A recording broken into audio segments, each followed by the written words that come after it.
हाँ चल मैं आप सबके बीच आरवी से हम लोग पढ़ रहे थे अम्ल के बारे में।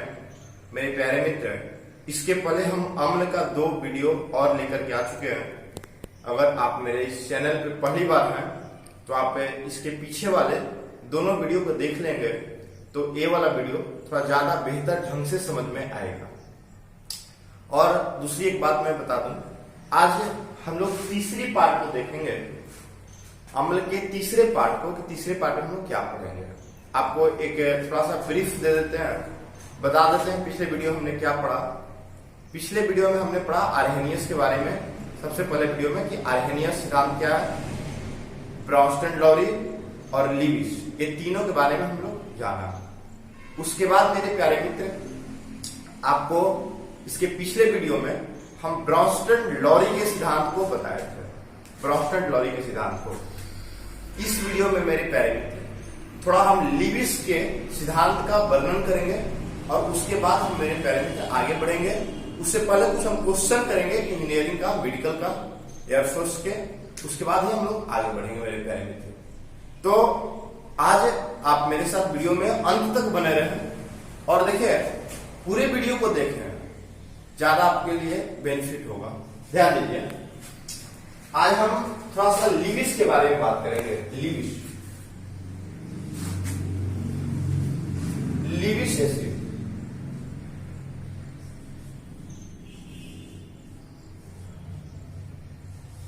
लीविस एसिड मेरे प्यारे, ध्यान दीजिए, लीविस एसिड के बारे में हम लोग आज थोड़ा बात कर लेते हैं।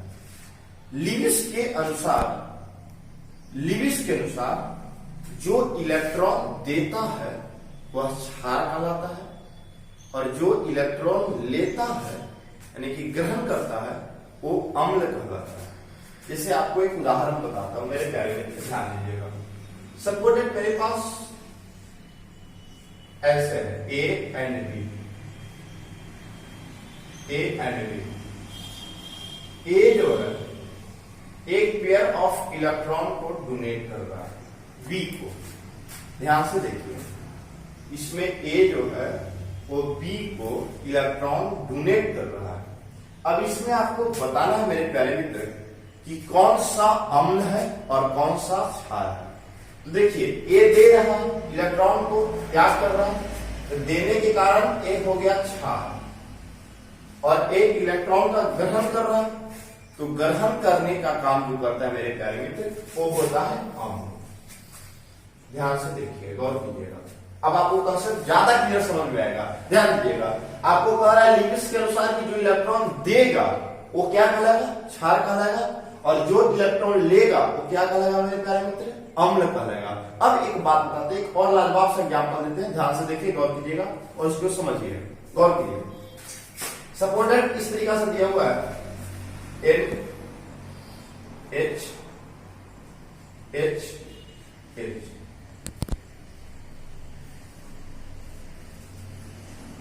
B F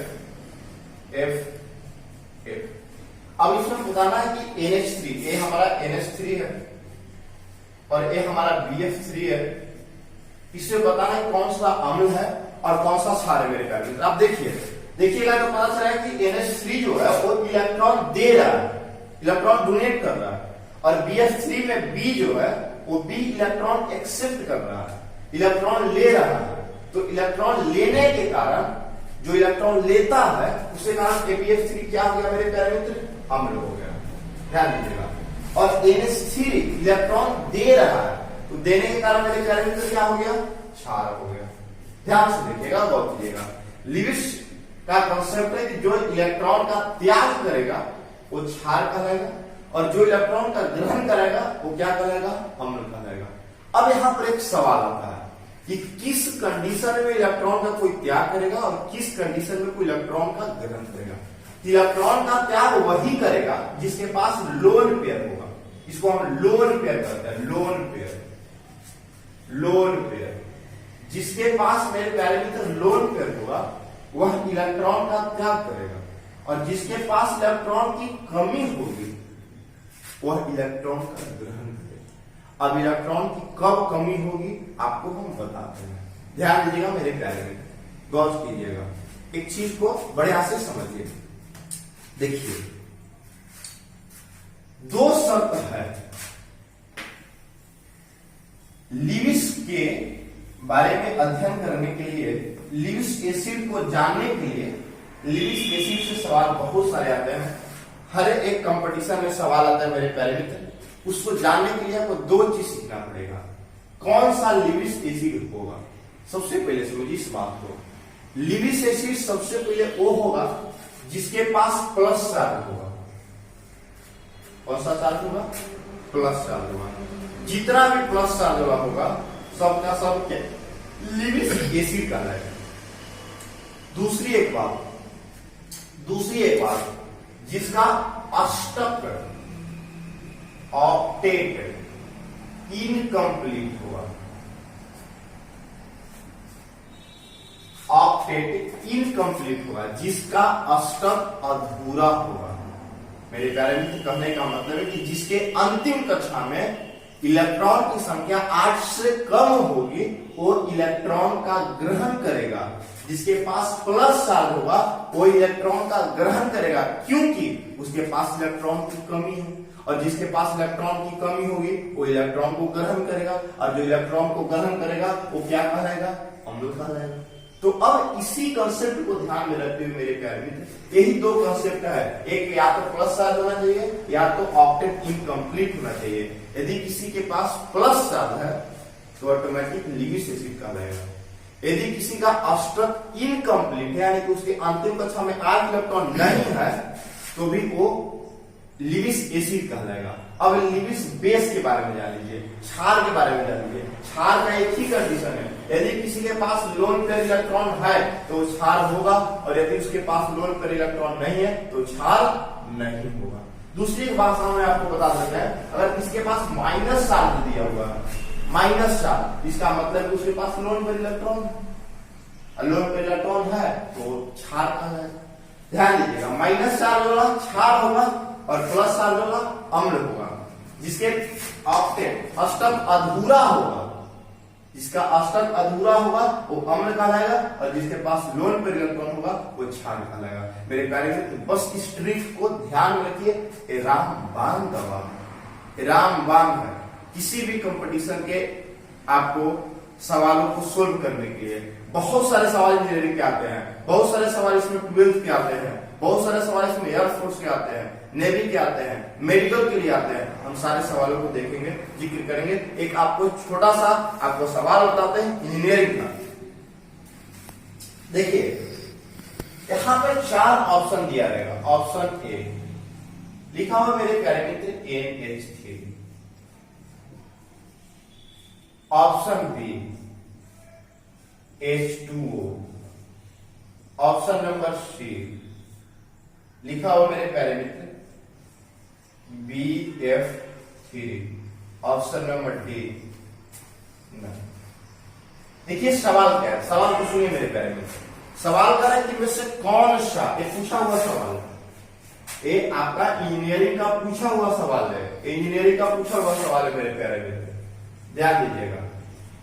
बराबरी कक्षा में इस प्रकार के कभी कभी सवाल आ जाता है, आपको हम डिटेल में बताएंगे एक एक बात को। इसमें पूछा कि कौन सा अम्ल है, लिविस एसिड कौन सा, तो अब हमको लिविस एसिड ढूंढना है। तो लिविस एसिड ढूंढने के लिए हम क्या क्या काज करेंगे, दो चीज को हम देखेंगे। पहला चीज कौन सा चार्ज, प्लस चार्ज। इसमें प्लस चार्ज है किसके पास, तो प्लस चार्ज तो नहीं है, ये फेल कर गए। दूसरा क्या देखेंगे मेरे प्यारे मित्र, ऑक्टेट इनकम्प्लीट होना चाहिए, यानी कि अष्टक अधूरा होना चाहिए, यानी कि उसके अंतिम कक्षा में 8 से कम इलेक्ट्रॉन होना चाहिए। तो ये कैसे देखेंगे, अब हम भगवान तो है नहीं जो अंदर की बात को जान रहे हैं। अब इसको देखें तो इसमें कहाँ लिखा है कि 8 इलेक्ट्रॉन है कि नहीं। तो अब इसी चीज को ओपन करके हम लिखेंगे। देखिए कैसे, NH3 का स्ट्रक्चर बनाइएगा। NH3 का स्ट्रक्चर ऐसे बनता है, H नाइट्रोजन के वैलेंस शेल में 5 इलेक्ट्रॉन होता है, 3 को बॉन्ड बनाया, 2 को बच गया मेरे प्यारे। तो देखिए और कीजिए, H2O को देखिए, O H ध्यान दीजिएगा, ऑक्सीजन के वैलेंस शेल में 6 इलेक्ट्रॉन होता है, 2 को बॉन्ड बनाया, 4 को बच गया, तो 4 को बच गया, तो 2 को ऊपर और 2 को नीचे। मेरे प्यारे मित्र ध्यान दीजिएगा, गौर कीजिएगा, BF3 को देखिए, B F F F। Boron के अंतिम कक्षा में 3 इलेक्ट्रॉन होता है और तीनों ही बॉन्ड बना लिया, इसके पास कोई लोन पेयर इलेक्ट्रॉन बच उच नहीं रहा है। अब मेरे प्यारे मित्र ध्यान दीजिएगा, अब हमको देखना है किसका अष्टक अधूरा है, किसके अंतिम कक्षा में 8 इलेक्ट्रॉन नहीं है। देखिए नाइट्रोजन, ध्यान दीजिएगा, गौर से एक बात समझिए, एक बॉन्ड में 2 इलेक्ट्रॉन होते हैं। जैसे यहाँ पर एक बॉन्ड दिया हुआ है N और H के बीच, इसमें 2 इलेक्ट्रॉन है, एक इलेक्ट्रॉन H का है और एक इलेक्ट्रॉन N का है, लेकिन हम गिनेंगे 2 इलेक्ट्रॉन, एक बॉन्ड के लिए 2 इलेक्ट्रॉन गिनते हैं, क्योंकि एक बॉन्ड बनाने में 2 इलेक्ट्रॉन भाग लेते हैं, एक इलेक्ट्रॉन H ने दिया और एक इलेक्ट्रॉन N ने दिया, तो एक बॉन्ड में टोटल इलेक्ट्रॉन कितने हो गए, 2 इलेक्ट्रॉन हो गए। तो गिनिए, 2 2 4 2 6 और 2 8 इलेक्ट्रॉन, इसके पास 8 इलेक्ट्रॉन है, यानी कि इसका अष्टक जो है वो कंप्लीट है। मेरे प्यारे में इसका अष्टक कंप्लीट है, भी तो कभी हो नहीं सकता है। यहाँ पर देखिए H2O में 2 और 2 4 2 6 और 2 8, इसके पास भी मेरे प्यारे मित्र 8 इलेक्ट्रॉन है, 8 इलेक्ट्रॉन है, तो इसका भी अष्टक कंप्लीट हो गया, ये भी नहीं हो सकता है मेरे प्यारे मित्र। अब इसके पास देख लेते हैं, आइए, तो 2 2 4 और 2 6, इसके पास तो कोई लोन पेयर है नहीं, तो इसके पास कोई लोन पेयर नहीं है, इसके पास टोटल इलेक्ट्रॉन की संख्या होगी कितनी, 6। क्या इसका अष्टक कंप्लीट है, इसका अष्टक कंप्लीट नहीं है। अब नहीं है, इसका मतलब सही आंसर यही होगा, BF3। तो इस प्रकार के मेरे प्यारे मित्र सवाल पूछे जाते हैं। एक और आपको लाजवाब सवाल हम देते हैं, आप देख करके हमें बताइएगा इनमें से कौन सा सही होगा। हम सवाल को लिखते हैं,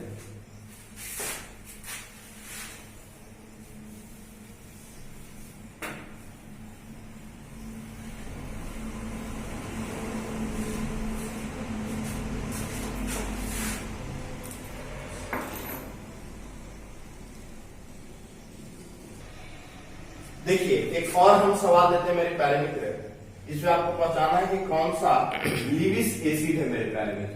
देखिएगा दिया हुआ है H2S, ऑप्शन नंबर बी दिया हुआ मेरे प्यारे मित्र, ऑप्शन नंबर बी दिया हुआ है कि आपको BF3 माइनस, BF3 ले लेते हैं, किसी दूसरे कंपाउंड लेते हैं, H2O, option C Fe2+, option D और पूछ रहा है कि इनमें से कौन सा लीविस अम्ल है। अब आपको पहचानना है मेरे प्यारे, इनमें से कौन सा लीविस अम्ल है। तो लीविस अम्ल पहचानने का हम 2 तरीका बताए, या तो अष्टक अधूरा होना चाहिए, या तो कौन सा चार्ज होना चाहिए, प्लस चार्ज होना चाहिए। आप इस तीनों में से देखिए, प्लस चार्ज पे यानी कि सही आंसर क्या होगा, सी इसका सही आंसर होगा। एक 12वीं कक्षा का आपको सवाल बताते हैं, जो 12वीं में पूछा है, आप ध्यान देकर के देखिएगा और आप बताइएगा कि इनमें से कौन सा अम्ल लीविस अम्ल नहीं है। Option number A BFA, option number B AlCl, option number C, option number C NH3, option number D BI3। इनमें से पूछ रहा है कौन सा लीविस अम्ल नहीं है, यानी कौन सा अम्ल नहीं है। तो जो अम्ल नहीं होगा वो क्या होगा मेरे प्यारे मित्र, क्षार होगा। अब देख लीजिए कह रहा है कि अम्ल कौन सा नहीं है, तब अम्ल नहीं है इसका मतलब क्षार होगा। तो क्षार के लिए आपको 2 शर्त बताया था, या तो लोन पेयर होना चाहिए या तो माइनस चार्ज होना चाहिए। तो कहीं पर माइनस चार्ज दिखाई दे रहा है, नहीं दे रहा है, कहीं माइनस चार्ज नहीं है। तो अब आपको क्या चाहिए, लोन पेयर देखना है। तो लोन पेयर देख लीजिए मेरे प्यारे मित्र, ध्यान दीजिए, गौर कीजिएगा। अब थोड़ा बॉन्ड हम बना के आपको विस्तृत ढंग से समझाते हैं, ध्यान दीजिएगा। BF3 बोरॉन के अंतिम कक्षा में 3 इलेक्ट्रॉन होता है, तो AlCl3, NH3,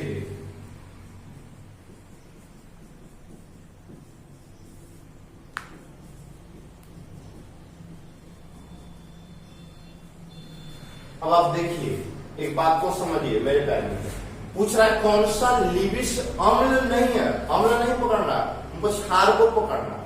तो अब देखिए इसके पास टोटल इलेक्ट्रॉन कितने, 2 4 तो 6 इलेक्ट्रॉन, ये तो अम्ल हो गया, होगा। AlCl3 2 4 6, इसके पास भी 6 इलेक्ट्रॉन है, इसके पास देखिए 2 4 6 और 2 8 इलेक्ट्रॉन है इसके पास। इसके पास इलेक्ट्रॉन देखिए 2 4 2 6 इलेक्ट्रॉन। अब मेरे प्यारे मित्र एक बात को समझिए, पूछ रहा कौन सा अम्ल नहीं है, इसके पास भी 6 इलेक्ट्रॉन, इसके पास भी 6 इलेक्ट्रॉन, इसके पास भी 6 इलेक्ट्रॉन, यानी इन सारे का अष्टक इनकम्प्लीट, और जिसका अष्टक इनकम्प्लीट होता है उसको हम लोग लिविस एसिड कहते हैं। इसका अष्टक कंप्लीट है मेरे प्यारे, और इसके पास लोन पेयर है, तो जिसके पास लोन पेयर होता है तो प्यारे मित्र क्षार कहलाता है, यानी कि सही ऑप्शन हमारा क्या होगा, सी होगा। C is the right answer, correct answer C हमारा हुआ। तो इस प्रकार से मेरे प्यारे मित्र लिविस एसिड से सवाल आते हैं। आप इन चीजों को बिल्कुल 2 ही चीज है, इसी चीज को ध्यान में रखना है। अगर लिविस एसिड पूछे तो आप 2 ही चीज देखिएगा, या तो प्लस आ देखिएगा या तो ऑक्टेट इनकम्प्लीट देखिएगा। ये चीज सीख के मेरे प्यारे मित्र रामबाण दवा है, कोई भी क्वेश्चन आएगा हम लोग एकदम बिल्कुल चुटकी बजाते हैं उसको हम लोग सोल्व कर देंगे। किसी भी कंपटीशन क्या है, इंजीनियरिंग के, मेडिकल के, एयरफोर्स के, नेवी के, किसी भी प्रकार का 12th का सवाल आ जाए, 12th का सवाल तो इतना आसान रहता है मेरे प्यारे मित्र, उसको देख करके हम लोग बना सकते हैं कि कौन सा होगा कौन सा नहीं होगा, इसी में से वो दे देता है। ज्यादातर उसमें सही आंसर BF3 होगा, उसमें BF3 होता है, 4 ऑप्शन दे देगा जिसमें एगो BF3 रहेगा, उसी में से पकड़ना है आपको। जैसे 12th का आपको एग्जांपल दिखाते हैं, एक बार हवा में सवाल पूछा था, देखिए मेरे प्यारे मित्र, पूछ दिया कि में से कौन सा लिविस अम्ल है।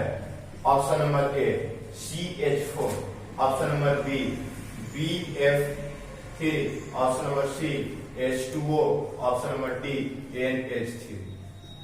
मेरे प्यारे मित्र देखिए पूछ रहा है कि कौन सा लिविस अम्ल है, तो अब लिविस अम्ल की बात कर लीजिए मेरे प्यारे मित्र। इसमें देखिए CH4, अब आप देखिए BF3 इसमें सही आंसर होगा। अब आपको ये बता दीजिए तो आपको बता देते हैं, ये 4 थ्रो है, 4 बॉन्ड बनाइए, 4 दूना 8 इलेक्ट्रॉन हो गया इसके पास already. BF3 B F F F, इसके पास 6 इलेक्ट्रॉन है, इसके पास लोन पेयर नहीं है क्योंकि बोरॉन के अंतिम कक्षा में 3 इलेक्ट्रॉन होता है। H2O O H H, 2 lone pair, 6 व 2 8 इलेक्ट्रॉन हो गया मेरे प्यारे में, 2 2 4 2 6 व 2 8। NH3 में देखिए N H H H, एक लोन पेयर क्योंकि नाइट्रोजन के अंतिम कक्षा में 5 इलेक्ट्रॉन होता है, तो 2 2 4 2 6 व 2 8, इसका भी स्टेप पूरा हो गया मेरे प्यारे मित्र। आप देखिए इसका स्टेप पूरा नहीं तो BF3 का, ये 12वीं कक्षा का पूछा हुआ सवाल है, हम लोग देख करके बता देंगे BF3 होगा 12वीं कक्षा में, सवाल ही आता है। तो इस तरीका से मेरे प्यारे मित्र हम इन सारी चीजों को कंप्लीट कर सकते हैं। आप रामबाण दवा आप इसको याद रख लीजिए, उसके बाद हम लोग आगे बढ़ते हैं मेरे प्यारे मित्र, ध्यान दीजिए।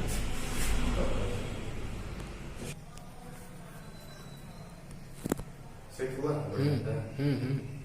तोड़ के बाद रेडी है। आइए मेरे प्यारे मित्र, अब आप देखिए, आप स्ट्रॉन्ग एसिड और वीक एसिड के बारे में हम लोग चर्चा करते हैं कि स्ट्रॉन्ग एसिड क्या होता है और वीक एसिड क्या होता है। स्ट्रॉन्ग एसिड को, स्ट्रॉन्ग का मतलब मजबूत और वीक का मतलब कमजोर।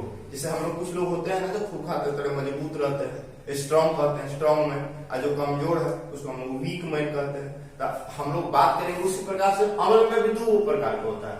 एक अम्ल होता है स्ट्रॉन्ग, खूब खैले पीले है, स्ट्रॉन्ग है, मजबूत है, और दूसरा है मेरे प्यारे मित्र जो कम खैले पीले है, कमजोर है, चलते चलते चक्कर आ जा रहा है तो कमजोर है, इसको वीक एसिड कहते हैं। अब स्ट्रॉन्ग एसिड को हिंदी में प्रबल अम्ल कहते हैं और वीक एसिड को हिंदी में दुर्बल अम्ल कहते हैं। अब हम कैसे पहचानेंगे कि कौन खैले पीले हिष्ट पुष्ट है वो प्रबल अम्ल है, और कौन खैले पीले नहीं है जिसको दिक्कत है, बेचारा को दाल नहीं मिल रहा है, प्रोटीन की कमी है, बीमारी है, वो दुर्बल अम्ल है। अब कैसे पहचानेंगे मेरे प्यारे मित्र, जैसे अभी कोरोना चल रहा है तो कोरोना में जितने स्ट्रॉन्ग है, हमारा इम्यूनिटी जितने स्ट्रॉन्ग रहेगा हमें बचने की क्षमता उतनी ही ज्यादा है। इम्यूनिटी कमजोर रहेगा, वीक रहेगा, हमको मरने का क्षमता उतना ही कम ज्यादा होगा, हमको मरने का चांस ज्यादा होगा। अब मेरे प्यारे मित्र ध्यान दीजिएगा, तो इसी प्रकार से हम अम्ल के भी देखेंगे, अम्ल के भी बारे में समझेंगे कि कौन स्ट्रॉन्ग एसिड है और कौन वीक एसिड है। स्ट्रॉन्ग एसिड और वीक एसिड दोनों का हम थोड़ा सा एक शॉर्ट ट्रिक देते हैं, उसको ध्यान में रखिए मेरे प्यारे मित्र, गौर कीजिएगा। एक आयन ध्यान दीजिएगा मेरे प्यारे मित्र, गौर कीजिएगा। आयन जब किसी भी अम्ल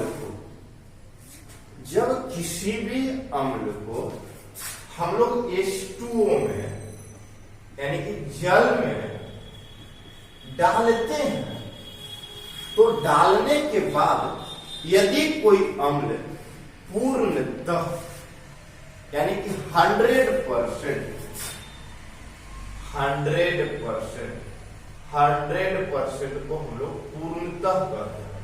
यदि पूर्णतः टूट जाता है, ध्यान से सुनिए, यदि कोई अम्ल जिसे हम पानी में डालते हैं, H2O में विलय करते हैं, तो डालने के बाद यदि वह 100% टूट जाता है मेरे प्यारे मित्र, 100% टूट जाता है तो उसे हम प्रबल अम्ल कहते हैं, स्ट्रॉन्ग एसिड कहते हैं। और यदि कोई 100% नहीं टूटता है, 80% टूटता है, 50% टूटता है, 30% टूटता है, 20% टूटता है, 10% टूटता है, 5% टूटता है मेरे प्यारे मित्र, आप इस बात को देखिए, गौर कीजिएगा। तो जो 100% नहीं टूटता है मेरे प्यारे मित्र, इसको हम अंशतः कहते हैं। अंशतः यानी कि अंशतः टूटता है, आंशिक टूटता है। जो 100% टूट जाएगा पानी में डालने के बाद उसको हम स्ट्रॉन्ग एसिड कहेंगे, और जो 100% नहीं टूटेगा उसको हम लोग वीक एसिड के नाम से जानते हैं। अब आप कहिएगा कि कैसे हम पहचाने कौन स्ट्रॉन्ग एसिड है, कैसे पहचाने कि हम कौन वीक एसिड है, कौन 100% टूट रहा और कौन 50%, 40%, 80%, 90% टूट रहा, ये हम कैसे समझेंगे? आइए आपको हम समझाते हैं, ध्यान दीजिएगा, गौर कीजिएगा।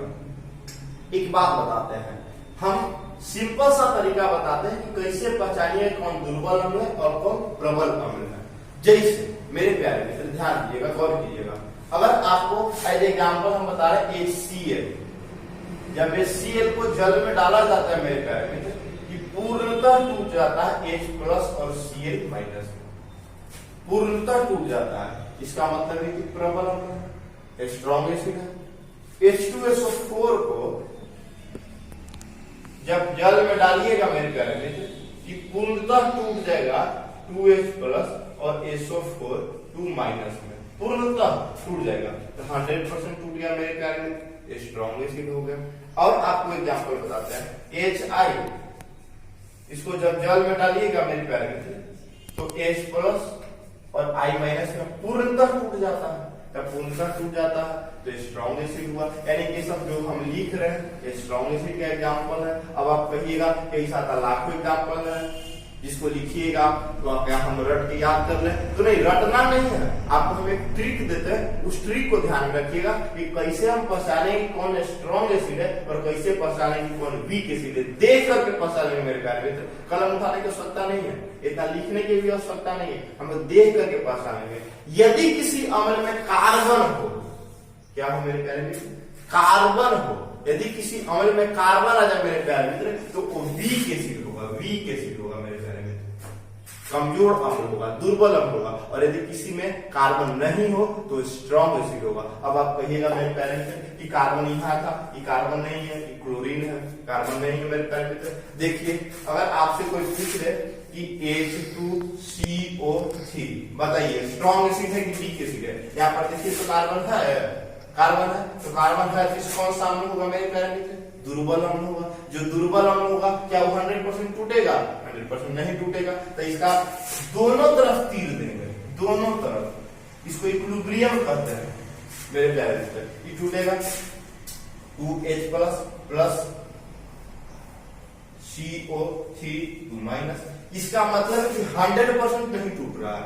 सिंगल एरो का मतलब है अगर सिंगल तीर दिया हुआ है तो समझिए कि 100% टूट रहा है, और अगर डबल तीर दिया हुआ मेरे प्यारे मित्र तो समझिए कि 100% नहीं टूट रहा है। और जो 100% नहीं टूटेगा वो वीक एसिड होगा। बस रामबाण दवा है, खाली ट्रिक याद रखिए कार्बन। यदि कहीं कार्बन आ जाए, किसी भी एसिड में कार्बन आ जाए तो आप समझिए कि मेरे प्यारे मित्र वो वीक एसिड है।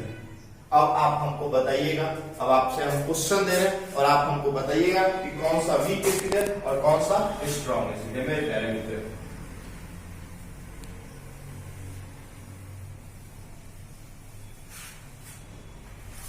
आपको दिया हुआ है 4 को ऑप्शन हम दे रहे हैं, HCl, HNO3, CH3, COOH। Option number D पूछ रहा है कि इनमें से कौन सा वीक एसिड है, दुर्बल अम्ल, इनमें से कौन सा वीक एसिड है। तो अब वीक एसिड के लिए आपको हम एक बात बताएं कि जिसमें कार्बन होगा वो वीक एसिड होगा। देखिए तो सी ऑप्शन में कार्बन है, यहाँ पर कार्बन है, तो ये हमारा वीक एसिड है। बाकी ये जो दोनों है HCl और HNO3 तो मेरे प्यारे मित्र स्ट्रॉन्ग एसिड है। आपको एक तरीका बताते हैं, गौर कीजिएगा, ध्यान से सुनिएगा इस चीज को और दिमाग में सदा के लिए बैठा लीजिए। कहीं भी इंजीनियरिंग के सवाल है, मेडिकल के सवाल है, पॉलिटेक्निक के सवाल है, किसी भी चीज का कंपटीशन का सवाल है, बिल्कुल रामबाण दवाई बता रहे हैं, ध्यान से सुनिएगा, गौर कीजिएगा। यदि कोई ऑर्गेनिक एसिड हो, ऑर्गेनिक मतलब कार्बनिक अम्ल हो, यदि कोई कार्बनिक अम्ल हो, कार्बनिक अम्ल में क्या रहेगा मेरे प्यारे मित्र? कार्बन।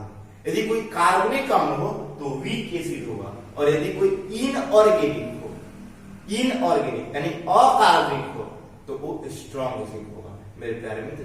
ध्यान रखिए, बस इसी ट्रिक के द्वारा आप किसी भी क्वेश्चन को हिट कर सकते हैं। अगर आपसे कोई पूछता है कि बताइए प्रबल अम्ल क्या है तो आप बता दीजिएगा कि जिसे जल में विलय करने पर, जिसे जल में डालने पर पूर्णतः टूट जाता है, 100% टूट जाता है, उसे स्ट्रॉन्ग एसिड कहते हैं। और जिसे डालने पर 100% नहीं टूटता है, जैसे बात तो समझिए 80% टूटता है, 85% टूटता है, 90% टूटता है, 95% टूटता है, 97% टूटता है, 98% टूटता है, 99% टूटता है, उसको मेरे प्यारे मित्र हम दुर्बल अम्ल कहते हैं, वीक एसिड कहते हैं। वीक एसिड जब भी लिखिएगा तो डबल तीर दीजिएगा, 2 तीर ऐसे, एक आगे की ओर और एक पीछे की ओर मेरे प्यारे मित्र, ध्यान देते रहिए, आगे की ओर और पीछे की ओर। अब आप कहिएगा इस थोड़ा सा एक और तोड़ के बता दीजिए, तो CH3 COO, इसको हम तोड़ रहे हैं प्यारे मित्र, ध्यान में रखिएगा, इसका नाम एसिटिक एसिड है, एसिटिक एसिड, तोड़ दीजिएगा। अब इसको तोड़िए तो डबल एरो देना पड़ेगा। क्यों डबल एरो दे रहे हैं? क्योंकि ये वीक एसिड है, अब वीक एसिड में डबल एरो देना पड़ता है। अब इसको तोड़िएगा तो टूटेगा CH3 COO- plus H plus में टूट जाएगा मेरे प्यारे मित्र, ध्यान रखिए इसमें डबल दिए। लेकिन अगर यहीं पर हमको HCl को तोड़ना होता, HCl में हम सिंगल एरो देंगे। क्यों सिंगल एरो देंगे? क्योंकि ये स्ट्रॉन्ग एसिड है, तो इसको हम तोड़ेंगे तो आएगा मेरे प्यारे मित्र H प्लस Cl-। आप का भी ध्यान रखिएगा, सिंगल एरो का कब प्रयोग करना है? सिंगल एरो का प्रयोग तब करना है जब स्ट्रॉन्ग एसिड हो, और डबल एरो का प्रयोग तब करना है जब मेरे प्यारे मित्र वीक एसिड हो, दुर्बल अम्ल हो प्यारे मित्र। तो आई होप आप सब इस चीज को अच्छी तरीका से समझ गए होंगे कि दुर्बल अम्ल क्या है, प्रबल अम्ल क्या है, कैसे हम उसको पहचानते हैं, कैसे वो टूटता है, उसका डिफिनीशन क्या है, उसके बाद लिविस अम्ल से किस प्रकार के सवाल आएंगे मेरे प्यारे मित्र, इन सारी चीजों को आप ध्यान से देखिए। अगर आपको पता नहीं चले, आवाज क्लियर नहीं हो तो आवाज को आप बढ़ा ले। अगर क्वालिटी क्लियर नहीं नजर आए तो आपके YouTube में आप जाइएगा सेटिंग में, वहां पर देखिएगा जब मेरा वीडियो चलाइएगा देखिए देगा ऑप्शन सेटिंग का, या 3 को आपको बिंदु देगा, उस बिंदु को आप टच कीजिएगा, टच कीजिएगा तो क्वालिटी आएगा, आप क्वालिटी को बढ़ा लीजिएगा। हो सके मेरे प्यारे मित्र कि 240 में चल रहा हो, 360 में चल रहा होगा तो 480 में कर लीजिएगा। तो वहां से आप इंप्रूव करके आप क्वालिटी को देख सकते हैं। और आज के लिए इतना ही, धन्यवाद। आप अगले वीडियो के लिए बने रहे, अच्छा लगे लाइक करें, सब्सक्राइब करें और शेयर करें।